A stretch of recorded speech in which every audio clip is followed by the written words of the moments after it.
आखिर और कितनी बेटियों की दहेज के नाम पर जान ली जाएगी। ये जो दो बेटियां आप देख रहे हैं, इनकी हाल ही में कुछ ही महीने पहले शादी हुई थी। दोनों की मौत हो गई है और दो अलग अलग केसेस हाल ही में सामने आए हैं, जहां पर फैमिली का ये कहना है कि दहेज की मांग को लेकर इन्हें तंग किया जाता था और इनकी मौत भी उसी वजह से हुई है।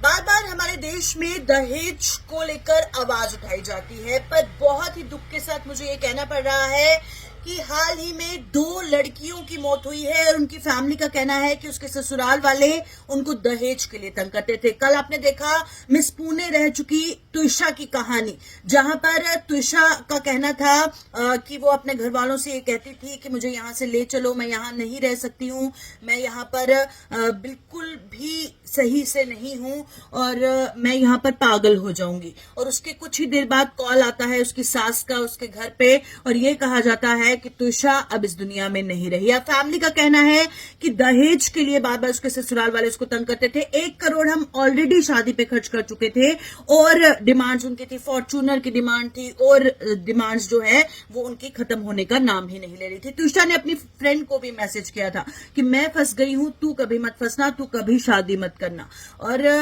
जो तुषा के सास है, बताया जा रहा है कि रिटायर्ड जज है, पति उसका लॉयर था, कोई कमी उनको नहीं थी, पर उसके बावजूद उनकी फैमिली का ये कहना है कि तुषा को बार बार दहेज के लिए तंग किया जाता था और 1 करोड़ रुपया खर्चने के बाद भी। और एक और दुखद खबर इस वक्त सामने आ रही है कि एक और केस ग्रेटर नोएडा से सामने आया है, जहां पर दीपिका नाम की एक 25 साल की लड़की, 33 साल की तुषा थी, कुछ ही महीने शादी को हुए थे, दीपिका की शादी को भी कुछ ही महीने हुए थे। 25 साल की दीपिका जिसने छत से कूदकर जिसकी जान चली गई है और कहना है उसके घर वालों का कि उसकी ससुराल वाले अक्सर दहेज के लिए उसे तंग किया करते थे। उनकी डिमांड्स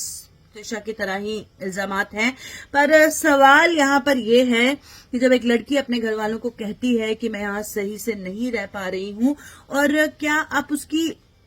जान जाने का वेट करते हैं? अगर वो कह रही है अगर वो कह रही थी वो वहां पर पागल हो जाएगी, वो वहां पर सही से नहीं है, वो बिल्कुल भी अच्छा वहां पर महसूस नहीं कर रही है, वो घर वापस आना चाहती है, फिर उसको ये समझाने के बजाय कि तुम वहां पर एडजस्ट करने की कोशिश करो, उसको अगर उसी वक्त बुला लिया जाता तो शायद आज तुषा भी जिंदा होती। और हमारे सोसाइटी में ज्यादातर घर वाले यही कहते हैं कि तुम्हारी डोली जाएगी तो अर्थी वापस आएगी, तो कोशिश करना जितना हो सके एडजस्ट करने की। पर आपको नहीं लगता कि एडजस्ट करते करते अगर आपकी बेटी की जान चली जाए, उससे बेहतर ये नहीं है कि उस वक्त आप उसके इमोशंस को समझे? और आपका इस पर क्या कहना है, कमेंट बॉक्स में जरूर लिखिएगा।